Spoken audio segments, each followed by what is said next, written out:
Hello and welcome to Horror Cult Trash Over, the show that discusses all the masterpieces and trashterpieces of genre cinema.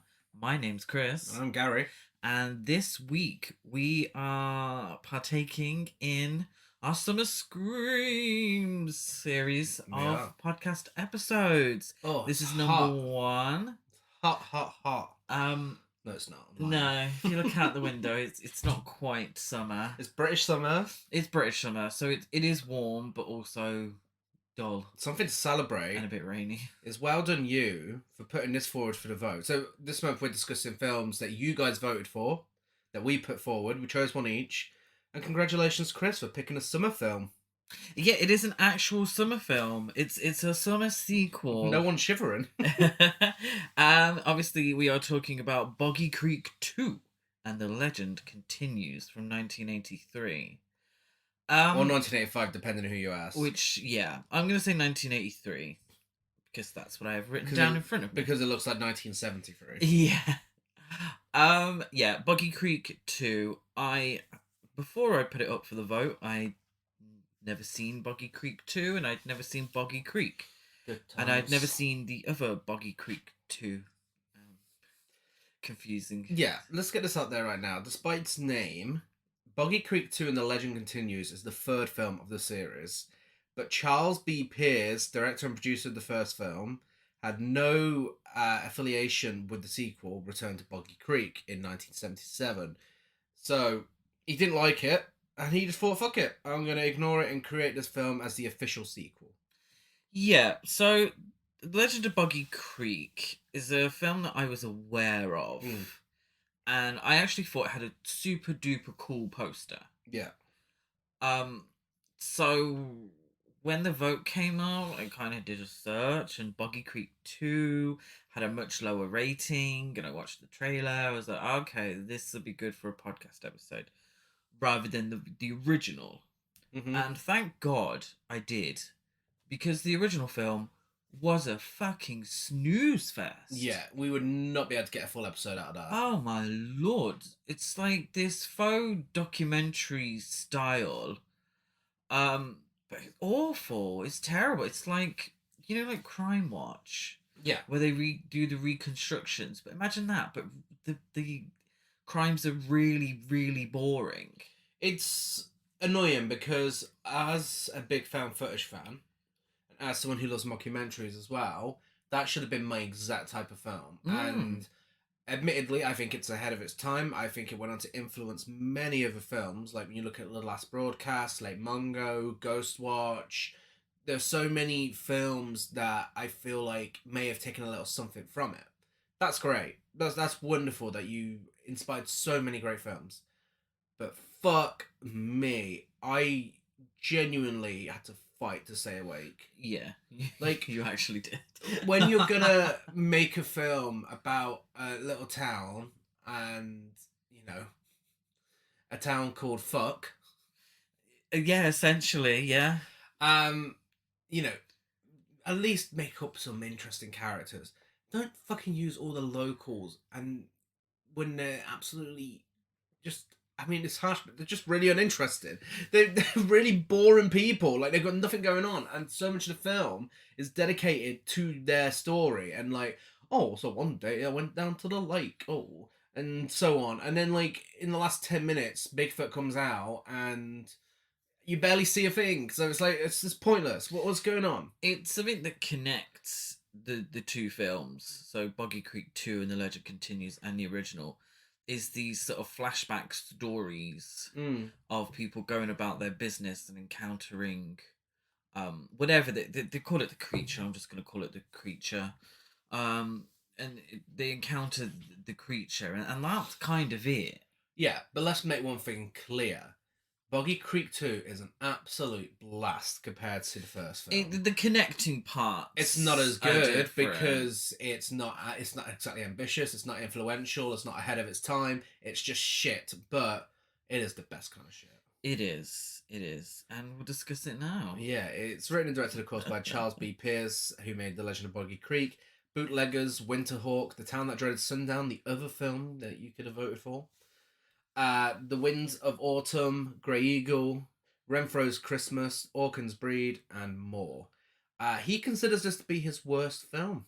Well, he hasn't. I mean, he hasn't seen the first film, then, has he? Well, technically, it is his technically worst film. I'm gonna go out there and say he hasn't actually made a good film, from what we've seen. Town of Dread Sundown? I don't like the Town of Dread Sundown.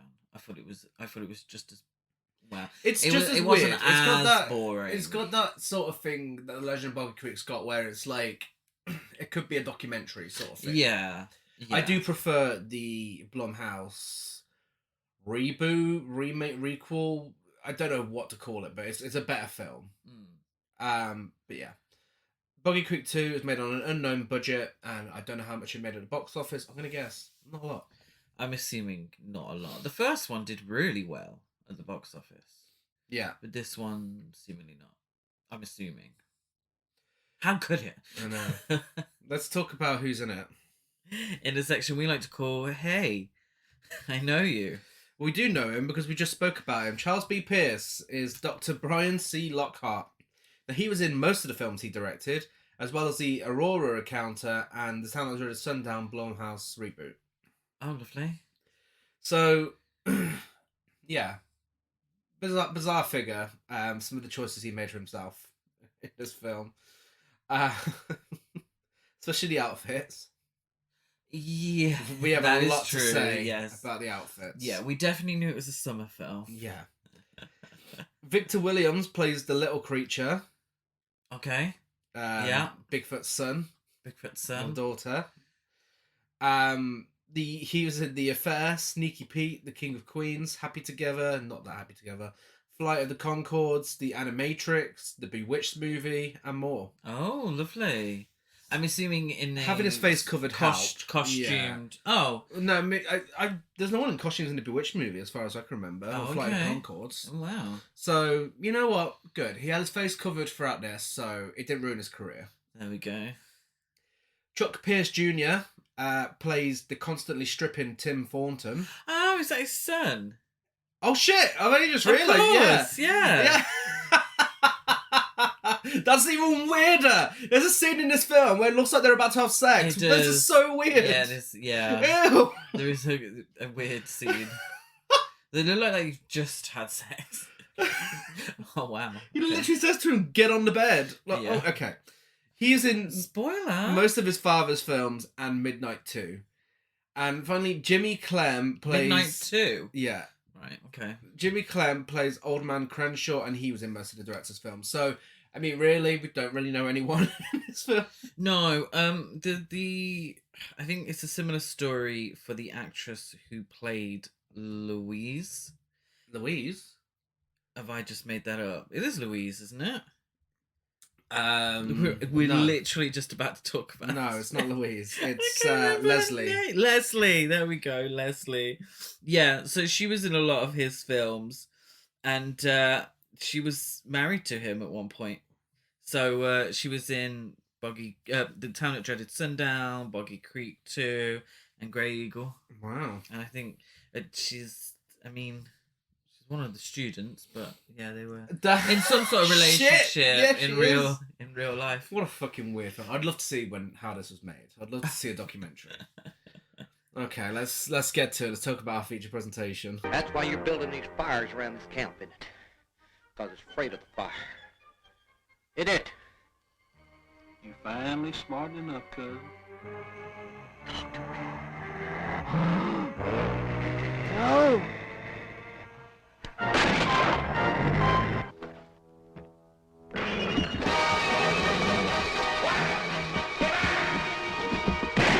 Now, from the award-winning producer Charles B. Pierce comes a motion picture that will stir your imagination. From his first classic film, The Legend of Boggy Creek, he proudly presents Boggy Creek II, and the legend continues. Rated PG, coming to a theater near you. Yeah, so we get a lovely voiceover introducing us to Arkansas wildlife and geography. I don't think David Attenborough has anything to worry about. No, but he has got a weird power of sending people to sleep. His very soothing voice. It reminds... What was that random... It was on Arrow Blu-ray. and it was literally Oh, one of the worst God. films because it was meant to be some sort of backwoods slasher film, but it was just wildlife. Like so much of it was just wild, but like really boring wildlife. I know what you mean. I can't remember the name of it, though, but it was so boring. Yeah, if anyone remembers, let us know. Yeah. If anyone remembers, you weren't with us when we were watching it. His voice is very much like, so we're here in Arkansas. Oh, and look at all the bottoms around here. Everyone wants to know, is it man? Is it a creature? Or is it a myth? No one knows. And so the legend continues. And as he says this, he says it's 8 foot tall, and we see the creature just taking a stroll next to the lake, and I don't know why it's so funny, but it is. It's definitely not 8 foot tall. It's just a standard sized man just going for a little walk in a costume. Yeah. Oh my god, it's fucking hilarious. A lot of these, and even the first film, like, it would be really obscure shots where you can't see a full profile of the creature. You can only see certain parts of it. But this one, he's literally just out and about, going for his daily walk, getting his steps in. Yeah. And, like, there's someone there filming. It's like, well, okay, you've got the evidence now. Why does this film exist? This is what You've got the evidence. Yeah, this is... it's a weird kind of... Well, what are you trying to be here? It is kind of camp. It's so camp. It is kind of camp. It's so camp. And this whole film is these people bothering this poor fucking creature. I mean, let's face it, it's supposed to be Bigfoot. They're just bothering Bigfoot the whole film. And the whole time, he couldn't give a shit. Like, he's not interested in them. No, and spoiler alert, that's the whole point of the film. That's the whole point of the film. The whole point of the film is leave this bitch alone. He's literally like, you're obsessed with me, and I love it. Like, I'm not taking any callers today. Leave me alone. That's all big creature Harry and the Hendersons wants. Whatever the fuck this thing. I hate that it's called the creature because I feel like it needs a name. It is Bigfoot. It's Bigfoot. Yeah, but we need to give it a name. So we then see a deer killed rather graphically by the creature in the river, leaving its head bobbing in the river. And the creature drags its body away. Yeah, before we get that, though, we get the first of what is many, and I mean many, pointless scenes in this film. So a hunter spots the creature and runs away, as the narrator is like, oh, is it man? Is it myth? No one knows, and so the legend continues. But it's like, okay, so he saw the creature. Is he going to go tell anyone about it? No. The people we learn from in this film, where we get their tales... fucking randomers. This guy literally spotted him. Face value. He's right there. And he just runs away. Yeah. I don't know. People not believing. I don't know. Well, this is never brought up again. Honestly, so it is a pointless It's a scene. Miracle they believe the other stories they give. Yeah, it is. But this one's never brought up again. The deer's murdered. Really took me by surprise when we had watched this back to back with the original, where like nothing like this happens. It's jarring because I think this is a PG. Yeah, as far as it was a PG. Yeah, I'm sure it's a PG. But this, I hope it wasn't a real deer. That was used. I don't think it was a real deer killed on screen. But it's like blood coming out its mouth, and it's like decapitated. And I'm assuming he drags the deer away for food. But then it's left on the side of the road later on in the film. Exactly. Like, not touched. So it's like, what's the point? But then the whole film is about how the creature isn't aggressive. It's true. But it's just killed this deer for no reason. If it was killing it for food, you would understand. Rather graphically. But yeah, makes no sense. Yeah. Dr. Brian Lockhart is a professor of anthropology at the University of Arkansas. And his receptionist, Tim. That's how you say it. That's how it sounded in the film. It's Arkansas. Well, I'm saying how to say it in the film. Do you not know that meme?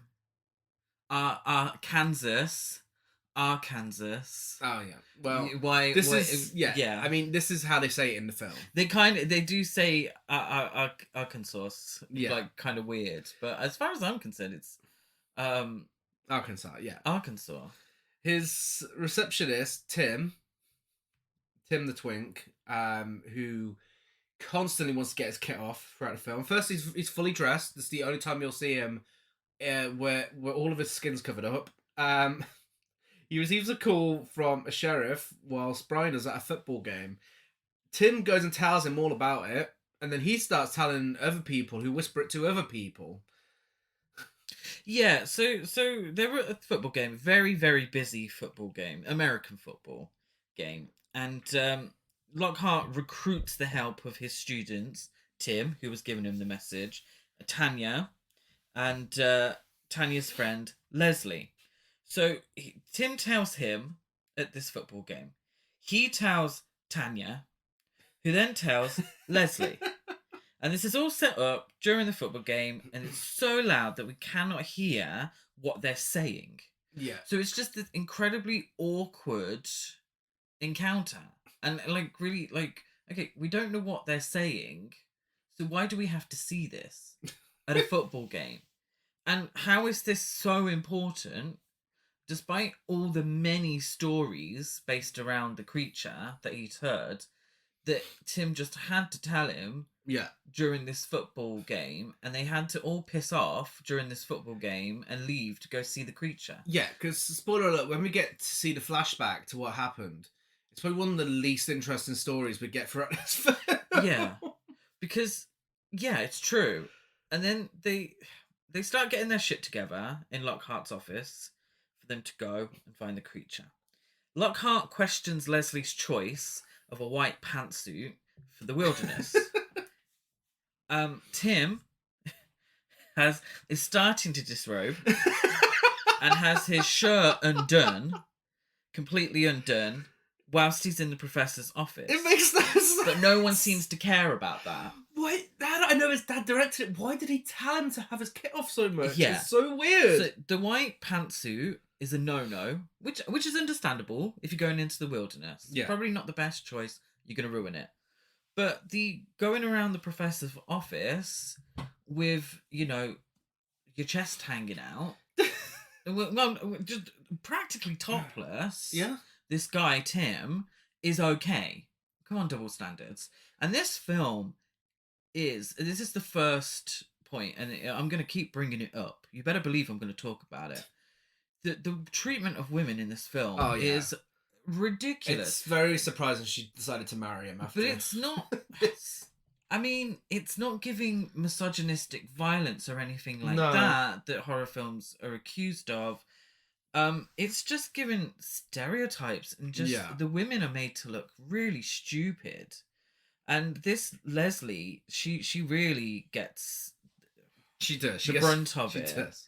Because she's women. Like the whole thing, like she decides to go along of her own free will. Yeah, she does. does. Like, oh no! Yeah. Oh, don't make me do that. Oh my god! Do you know what energy she's giving? Veronica Cartwright in Alien. A little bit. What's her name? Temple of Doom.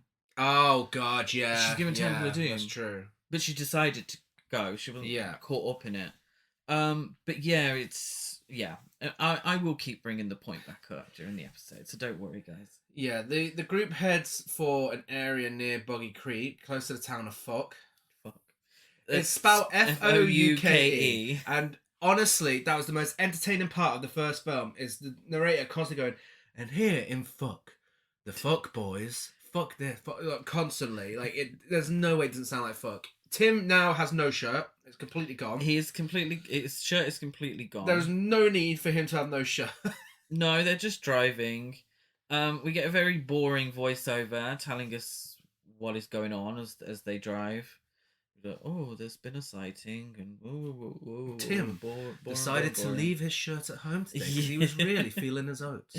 They stop at a local shop for supplies, including bullets.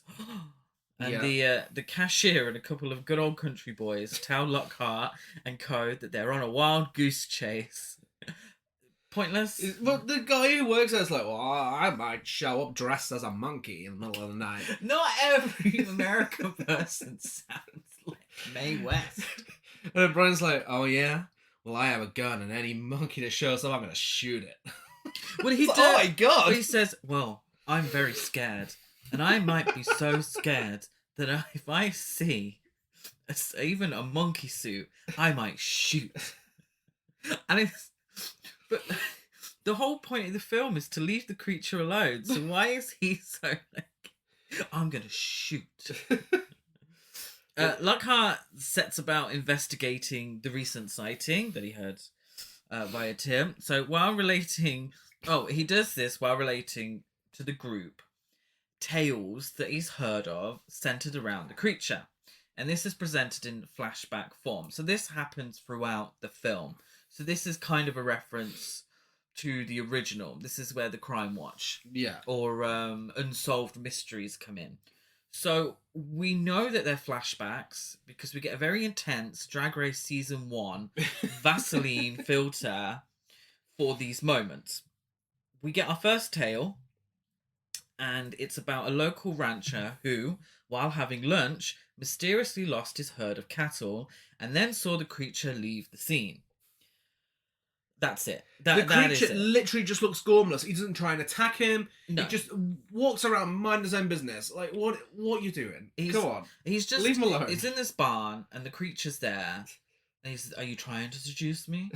And then he pisses off. Like, the creature has much longer hair, despite this being a flashback. So, I don't know, did he get a haircut? Did he get, His kid cut his hair. His kid... Like, why is the hair shorter after he... Between the first film... Well, between this film and the first film, the creature got laid. He got a kid. Well, that's... Yeah, we'll bring that up later. Where did the kid come from? We'll go into that later on. It's Trust and Believe, because that's a confusing one. We literally just see the creature at the barn. They go about their day. They go to the barn. They tells a story. They go about their day. Another pointless scene. Yeah. Leslie starts complaining about being warm in her clothes because she doesn't have the privilege of being constantly shirtless like Tim. They then find a headless deer in the middle of the road, which I'm assuming is meant to be the headless deer from before, which brings up the question of, well, why did the creature kill the deer if he's not going to eat it? Yeah. Like, I mean, Brian's like, oh yeah, this is definitely the fucking creature who did this. And Tim, still shirtless, is like, well, let me maybe a car or truck hit it. And it's like, okay, now you're going out there to investigate Bigfoot. You know, you can believe in it. It's fine. That's the whole reason you're there. Yeah. Directly referenced in Get Out. Oh, shit. Like, no, Jordan Peele said. No. He said, I watched Boggy Creek II, The Legend No, he Continues, didn't. Shut just up. Thought, I really just wanted to pay homage to that scene. Of course not. They set up camp in the woods with a pop-up camper trailer and secure their perimeter with a sonar system. Really cool, really modern sonar system that only men can understand. Only men can understand. Women can't understand. We get a really bizarre scene after this. A bizarre series of events that will continue to the end of the film. Well, yes. Brian changes into some short shorts. Ooh. Yes, director of the film chose this outfit for himself. Nice. He changed into these short shorts, and he's having a perv on Leslie, getting changed. Yes. Whilst Tim now has a shirt on, also has short shorts, and I swear his bald should have had an extra credit in the cast. There are many moments in this film where I felt either Lockhart's or Tim's testicles were going to fall out of their shorts. I know it's the 80s. I get it. You know? He's drawing a very... no, not just yet. But he's a very accurate picture of the creature. I mean, very accurate. Considering he's never seen this creature, it looks exactly like it. He's done a fantastic job. Well, the funniest part for me is just the head and shoulders. Yeah. So it's like an E-fit. This is like a weird episode of Crime Watch or Unsolved Mysteries. And Tanya, who's now also in short shorts, she's like, oh, I think it looks sexy. Because that's all women are good for. Yeah, very strange, the moment where Lockhart's watching Leslie put on Yeah, because it never comes back. Like, shorts. So it's just back. But in the context of the film, regardless of what happened off screen, this is a professor watching his student get dressed. Yeah. And he has a kind of like moment. Like I wish he had done it directly at the camera, because it probably would have won the That's Camp award. But this is pervy old man going, oh yeah, oh. Okay, because not everyone in America sounds like Mae West. He did at that moment. The group travel to a rundown house, and all of a sudden, a dog comes running towards them, and Tim's like, "Mad dog!" And they're chased by it, and it's foaming at the mouth. So they run into the house, and Brian starts shooting at the dog. And Leslie's like, "What have we gotten ourselves into?" Yeah. Well, Lockhart, he runs out of bullets and is trapped in the corner until Tim gets a shotgun. Didn't even realise they had a shotgun, and shoots the dog. Yeah, the dog is the most aggressive thing in this film. Like, not Bigfoot, not Bigfoot's kid. Like, the dog is probably what they should have went out there to investigate. Yeah, and it was very deceiving in the trailer. Yeah. Like, when you watch the trailer, it's made to look like the creature is aggressive. And it makes it look like the creature bites the dog, and that's why the dog's got rabies. Yeah. But there's nothing in the sort. There's no explanation as to why this dog is foaming at the mouth. And it's completely against the what the film's about, which is leave the creature alone. Now, this dog has rabies, I understand. Tim asks, is he dead? And Lockhart says, to the effect of, he isn't now, but he soon will be. Well, Lovely. you missed out the part where Tim shoots it. No, I didn't. Yeah, he did. Yeah, I said they got in the house and Leslie's like, what have we got ourselves into? I said Tim gets a shotgun and shoots the dog. No, he didn't. We went on a tangent. Why did he have a shotgun? I literally asked that question. Rewind, everyone. Rewind. I literally asked the question. But either way, he shoots the dog. Why did he have a shotgun? Where did he get the shotgun from? Either way, he shoots the dog, and no matter how pointless the scene is, because yes, it is another pointless scene, seeing 4 grown adults running around in short shorts whilst a dog chases them, high camp. It's the 80s. It's how I imagine the 80s were.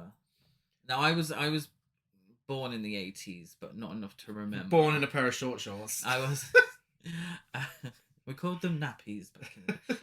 But yeah, I'm assuming this was just what the 80s were like. Just rabid dogs from nowhere would attack you in the woods. Yeah. Like, absolutely no other creatures whatsoever they come across, apart from a rabid dog. Yeah. They only see a dead deer. There's no other animals, is there? No. Oh, that's a real shame. No, we're not going rabbit or something. Well, whilst we see the creature and its smaller companion, its kid, go for a leisurely stroll, Brian gives us another bit of narration where he talks about how the creature is shy, nocturnal, and has never actually harmed anyone. How the fuck do you know this? Yeah. Every time we've seen the creature in this film, it's been daylight, so it's not nocturnal at all. And also, if you think the creature's genuinely not harming anyone, why have you travelled all this way? Leave it alone. Yeah. I love how this moment is he's pretending to sort through papers. He's doing that thing where he's got like a pen in his hand and he's sorting through papers. Like, bitch, I ain't seen you write a single fucking thing down this whole time. And then we get to see, so this creature has a child, seemingly. You know, another single parent left to fend for themselves without the proper support that they need. Just left in the wild. This single parent. Who did this creature impregnate? Yeah. Please answer me that. Where is she? Runaway mother. We're assuming they refer to the creature as male. Yeah.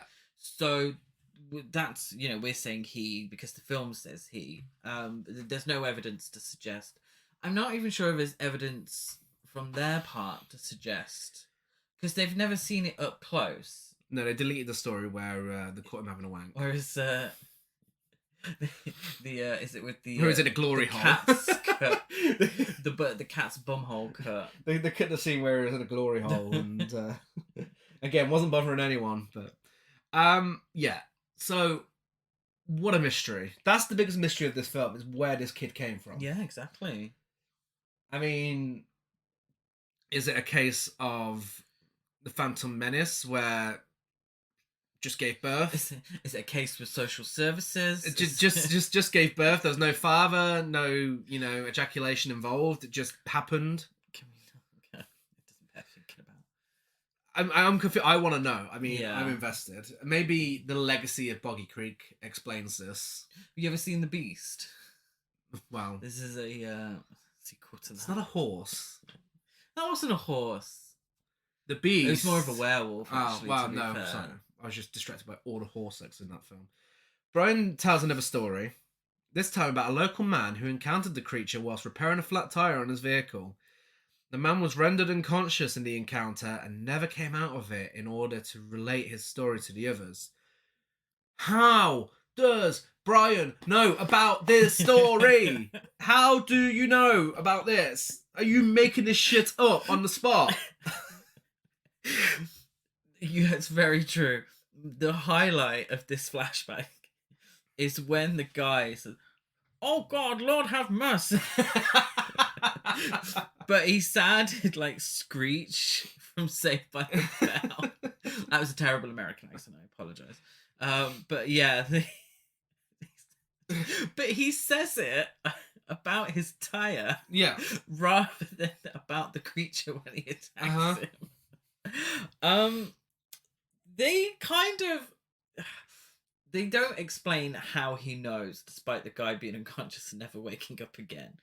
But he kind of alludes to knowing, because he says, he still had $80 in his wallet. So he wasn't robbed, and his car wasn't damaged. So therefore, it must have been the creature?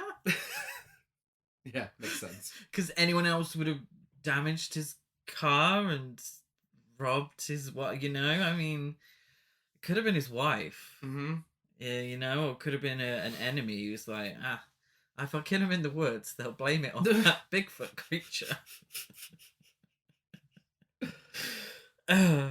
Lockhart explains the sonar system to Leslie, and yes, it's as boring as you would expect.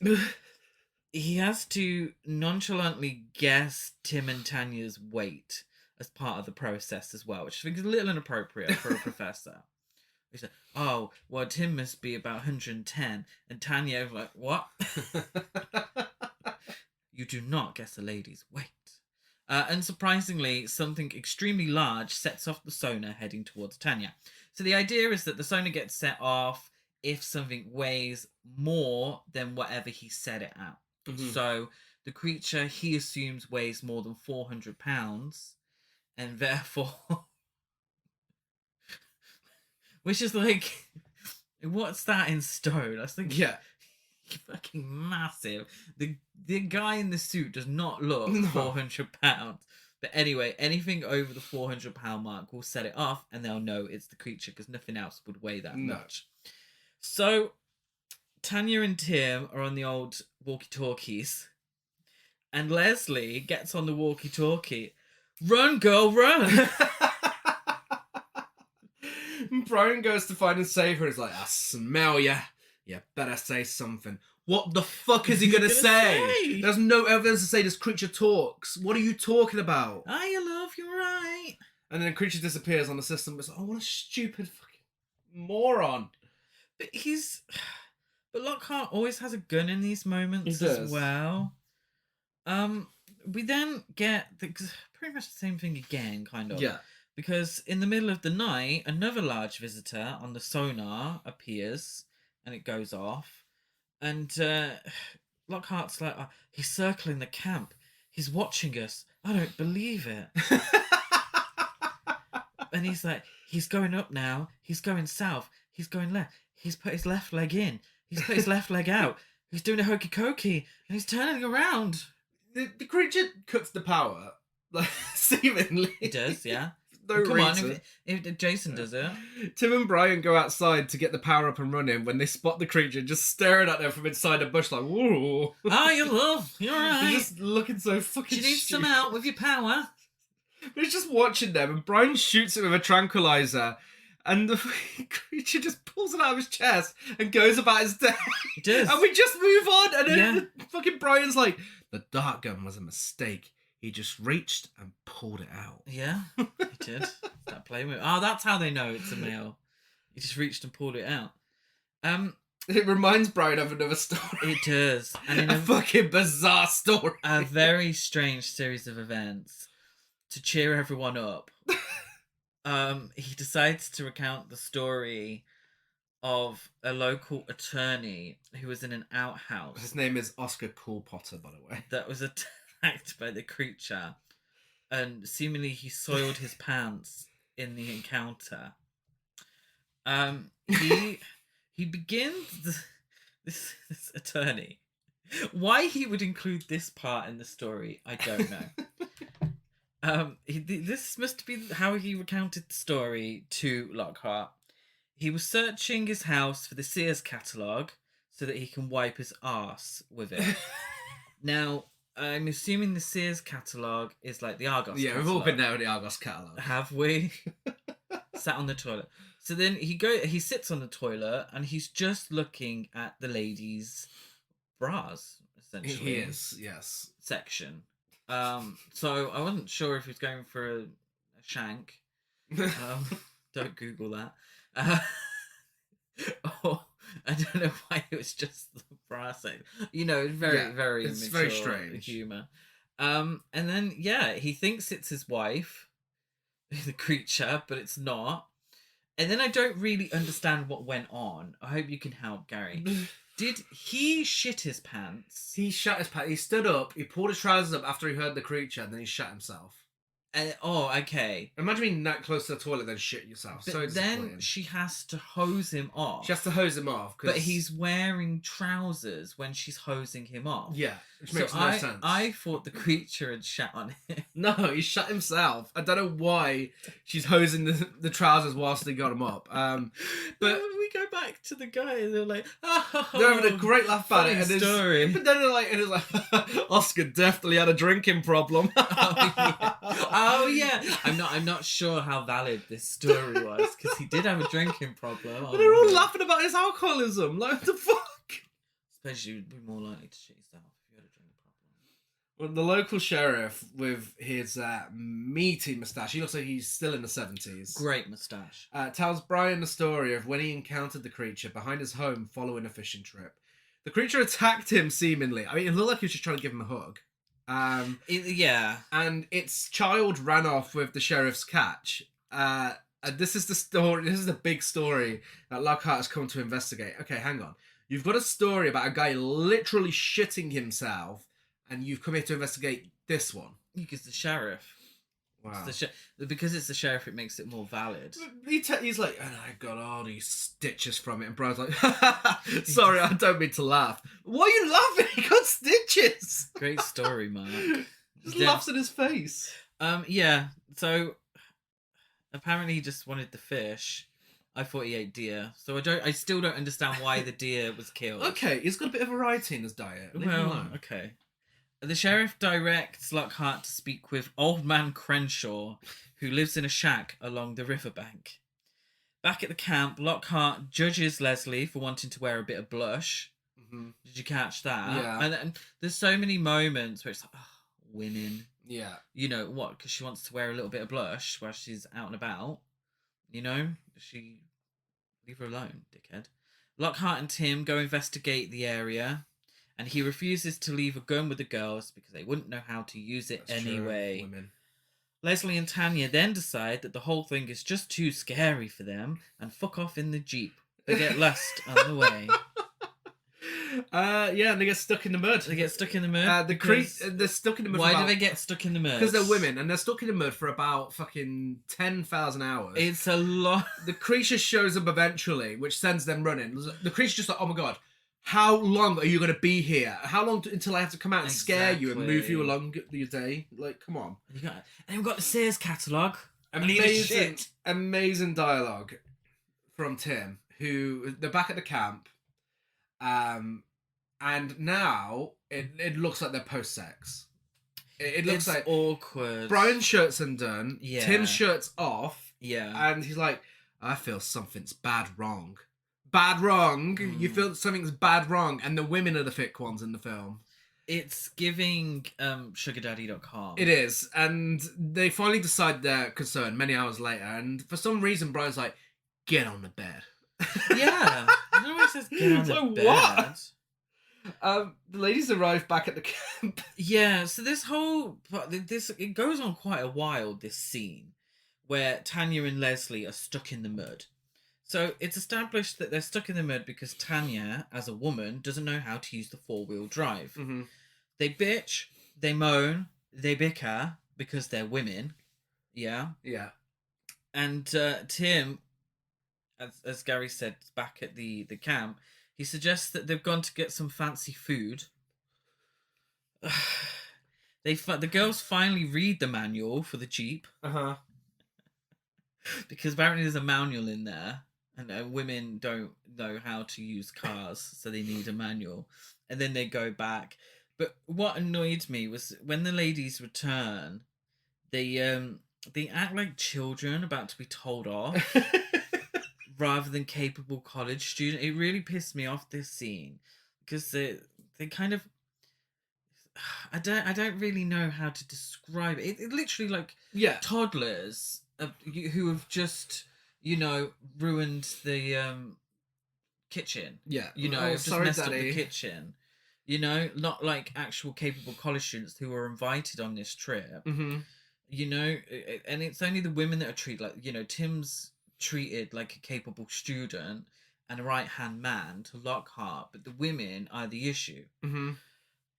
They tell Lockhart that they saw the creature, but Leslie suggests that he won't believe them, despite Lockhart having seen the creature himself earlier and firmly being in this creature definitely exists. The whole purpose why they're there. And then we get voiceover again with Lockhart saying, I did believe them. I just wanted to punish them for what they put me and Tim through over the last 6 hours. They're the ones stuck in mud, dickhead. You couldn't be asked to go and find them because you thought they were going off getting some fucking caviar. But again, it's gone nowhere. I've never seen it goes absolutely nowhere. It's only now that we actually move the plot forward. Yes. Where he leases a boat and takes off to meet with Crenshaw. And when he's on the boat, he's like, these river bottoms are truly a sight to behold. Tim's like, thank you.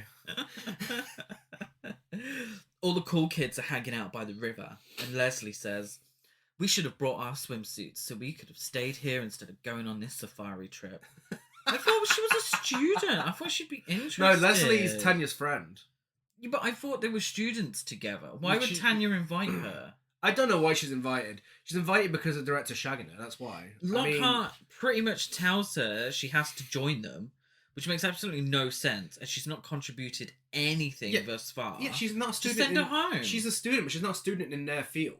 Like, she's not. She's not Is taking that established? She's not taking the Bigfoot course. No. Like, she's literally just Tanya's friend. A really cool young man circles their boat on a jet ski, but then gets knocked off by an unseen force under the water. And then, yes, the river bottoms. Truly a sight to behold. Yeah. And then we're introduced to Crenshaw. He's a sexagenarian man. Fitting the stereotypical... Oh, wow. Well, there's river bottoms. Fitting the stereotypical notion of a hillbilly or mountain man. Living alone on his property. What is that slasher film where the villain looks very much like Madman? It's not Madman. It's Mad. He looks exactly like Madman Mars. He looks like Madman Mars, but it's Slaughterhouse. Yeah. And like Hillbilly Jim. Very stereotypical. Yeah. Just okay. It's hard. I mean, that's kind of because of films like this, and it's definitely not the only one. But because of films like this and the Amanda Show, we in the UK we get a kind of idea of the country men. Yeah. And it is pretty much this. Yeah. As well. So I'm assuming it's a stereotype. Hopefully, Crappy Lake can help with those stereotypes. Yeah, not quite. While somewhat welcoming to Lockhart and his group, he seems unwilling to talk about the creature too much. What's the first thing that Tim does the moment they get to this? He takes his fucking shirt off. He takes his shirt off. So this will get his attention. Lockhart says, we're from the university and we're studying man. And then, yeah, Tim's like, I'm the man. I'm the man. Crenshaw is wearing denim dungarees with nothing underneath and one strap off and the other tied together. Very seductive. Like it's broken. And he's also, of course, covered in dry mud for some reason. Yeah, he also doesn't want to tell them why he's maintaining a series of bonfires on his land. Yeah, he is welcoming to the ladies, though, isn't Yeah. He's definitely a sexagenarian. He gives Tanya some food, which makes her sick, despite us not knowing what she ate. No. So I'm not sure if this was for comic relief or not. Like, if it had been like, oh, have some of this food, Yeah. and it's, you know, it's like the lowest of comedy. But if he'd sort of handed her some food and said, oh yeah, it's deer testicles, and then she's like, oh, not deer testicles, yeah, that would make more sense. But she just kind of throws up. She does. And that's like, okay. Like, why did you throw up? Like, what is the reason for this? Well, a severe storm closes in and makes heading back down the river dangerous, forcing Lockhart and the students to have to stay the night in Crenshaw's cabin. Oh no. Girl, you're in danger. Believing Lockhart to be a medical doctor, Crenshaw enlists his help in tending to an animal he has caught. To Lockhart's amazement, it is the adolescent creature! Hooray! Some plot! Oh my gosh! Something's moving forward. Yeah, Brian determines that the adult creature has been more hostile in the area recently due to the capture of its child, who is now near death. Oh no. Brian commandeers Crenshaw's gun and ammo and returns the adolescent creature to the adult when it attacks the cabin in the night, knocking down the front door. Well, of course it is, because now it's like, okay, look, I have literally left you all alone this entire time. Please, just give me my fucking child and mind your own business. Yeah. Yeah. So Lockhart determines that the fires are to keep the adult creature away, but it's not clear as to why Crenshaw wants to keep the creature. Yeah. Like, especially if it's going to die. It's like, well, what's the point here? Lockhart just say, I saw the little creature. I saw the little creature. Leslie refuses to see the little creature, of course. And Jim has now decided, with everything going on, yeah, with everything, Jim is asked to hold the gun as to stop Crenshaw from shooting the creature. Jim, did I say Jim? Yeah. Oh, what's Tim? Tim. Oh my god! In my notes, halfway through, I've started calling him Jim. Anyway, Tim, very professional in this podcast. Tim is asked to hold the gun as to stop Crenshaw from shooting the creature, and still, despite the storm, the intense emotions, and the seriousness of the situation, he refuses to put his shirt on. Instead, draping it on one shoulder. It's the fact it's right there the whole time. Just put it on. Yeah, it's on his shoulder. This is very intense. Put your t-shirt on. This is a very serious situation, and there's a storm on outside. It can't be that warm. Everyone else is fine. Yeah. Why are you so warm all the time? Yes, eventually, with its young in its arms, the creature leaves the cabin without further incident. No, I love a happy end. The following morning, Crenshaw agrees with Brian's assessment that the creature should just be left alone, and Brian decides not to tell others about his experience while in the Boggy Creek area and returns down the river with his students, rendering the entire film completely pointless. But we don't end there. We end with a nice little monologue, which I believe you have. We do. So a voiceover from Lockhart saying, "Looks like I'm going to fall into the same category as other people have done in this area for years and years. I just felt for some special reason that what I know and what I saw, I wanted to keep to myself. It wasn't really a matter of whether anyone would believe me or not. It was a matter of keeping him a mystery, because this is where he belongs. It's like what the old gentleman in the store said to me at the beginning of the fucking film. If only you'd listened, dickhead. Boy, there ain't no monsters round here. And you know something? They were right. He's a part of nature, living in harmony in one of America's last great wildernesses. That's why this legend will continue as God intended it that way." And then we see high camp. This is actually really camp. Father and child go walking through the wilderness as the credits roll. So the child didn't die. The child was near death and then just recovered as soon as he left fucking Crenshaw's apartment. Yeah, exactly. So what? So is the creature an actual doctor? Also, why was the little creature dying? Like, I don't get it. Was he shot? Was he attacked? I mean, starving. Judging from the stereotype, probably because of the stench in that place. Maybe. So many questions. And then when Crenshaw's like, that thing ought to be left alone to live in the wild. It's like, then why were you trying to shoot the poor bastard only last night? Like, there's no reasoning for any of it. No. Okay, the message of the film is leave nature alone. Leave it alone. I get it. That's that's the reason for the film. But there's no reasoning for people not leaving nature alone. So Crenshaw is the big baddie in this because he has kept the little creature captive. But which is hypocritical considering they've been hunting down the entire fucking film. Exactly. Yeah. And I ain't being funny. Like, how are there going to be more creatures anyway? I know it's like a real in-depth question, but why, if it's only the father and son? Now I don't know too much about the biology of the Bigfoot, but surely that's just the end of the line there. Like, that's it.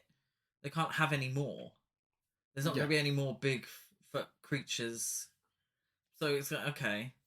That's it. It's a bit sad, really, isn't it? Well, the legacy of Boggy Creek exists, so we'll have to watch that and find out. Short answer all the questions. I hope so. That's Boggy Creek II. That is Boggy Creek II. The legend continues. It's so shit.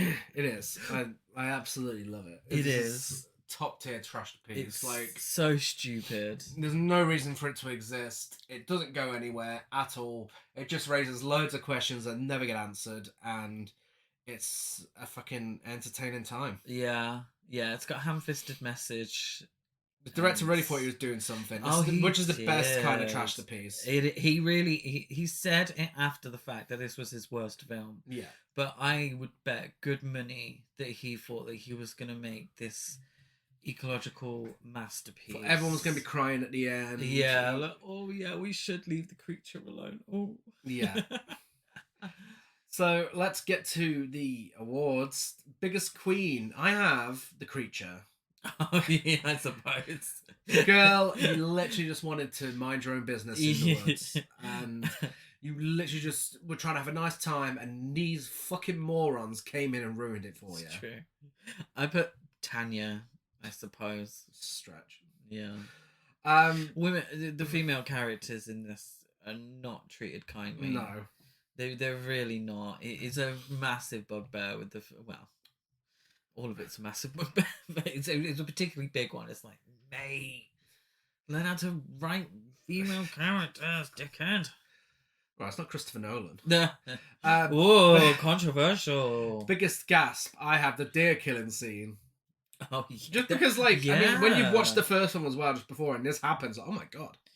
For me, it was the creature's face reveal, because we'd watched it right after the first film as well. It's like, this is the moment. It's like, oh, okay, you look stupid. Best dialogue, I have, run, girl, run! I went with, those river bottoms are truly a sight to behold. And that's camp. I have every single scene featuring characters in short shorts running away from or looking for the creature who has absolutely no interest in them. That is high camp. I completely agree, but I went with Jim's shirt allergies. Jim! It's Tim! Where has this come from, Jim? Doesn't even look like a Jim. No one looks like a Jim. And for ratings, I give it one hilarious story of an alcoholic who shot himself out of 10. I went with one shirt casually draped over the shoulder out of 10. Masterpiece, trashterpiece, trash or basic. For the first time in a while, I'm happy to say this is a trashterpiece. Trashterpiece. It's available on DVD and video on demand. If you go into CX, there's a good chance they've got it in stock.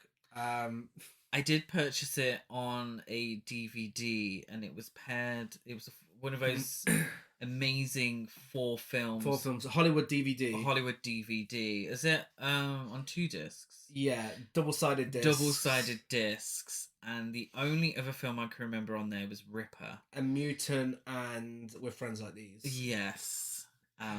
Yeah. Yeah, you can get it in any of those box sets. It's available everywhere. Like this film, it must be public domain. I think it's more available than the original. Yeah, because absolutely. the original was kind of lost. You couldn't give this film away. The only interesting thing about the original was the story behind it being lost, and then it was found. Unfortunately, with the British Film Institute, I think, had a copy, and Charles B. Pierce had died, a few years before. His daughter had kind of tried to get The Legend of Boggy Creek back on DVD and Blu-ray and on streaming services. Yeah, thanks, son. Such a... if you enjoyed this, I recommend checking out the Blair Witch Project, because you'll be shocked to find it's the same sort of thing, going out in the woods for a myth, a legend, and it's actually good. Yes, it's actually good. Oh my god. I went with Night of the Demon because I think that's a very good choice. Similar energy, just like Night of the Demon. Night of the Demon was not PG. Get the flashbacks as well. It's very much Night of the Demon. Yes. If you are a fan of the Boggy Creek cinematic universe, then let us know on social media. We're Horror Cult Trash Shiver on Facebook and Instagram, Horror Cult Trash on Twitter. I'm Gaz92 on Letterboxd, Gazmo205 on Instagram, and GazCruise92 on Twitter. I'm Chris Barker823 on Instagram and Letterboxd. And give us a rate, review, and subscribe on iTunes, like and follow on everything else.